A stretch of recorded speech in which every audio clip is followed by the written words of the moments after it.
Hello guys, আসসালামু আলাইকুম। আসলে সবাই ভালো আছেন। তো এখন আমি আছি ইউটি। গেছিলাম একটু মোস্তফা। আমার ফোনটা গতকালকে নষ্ট হয়ে গেছিলো, ডিসপ্লেটা চেঞ্জ করে নিয়ে আসলাম মাত্র। গতকালকে বনরিস্তা গেছিলাম, অনেক সুন্দর একটা পরিবেশ ছিল ওইখানে।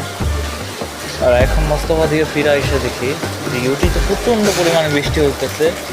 তো আধা ঘন্টার মতো আমি এমআরটির মধ্যে ছিলাম, আধা ঘন্টার উপরে প্রায় 1 ঘন্টা কাছাকাছি।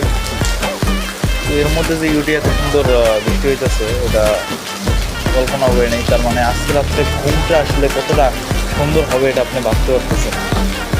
যে সারাদিন রোদ্রেও কী পরিমাণ তাপদাহ যায় বাংলাদেশে, তো ওই তুলনায় কম।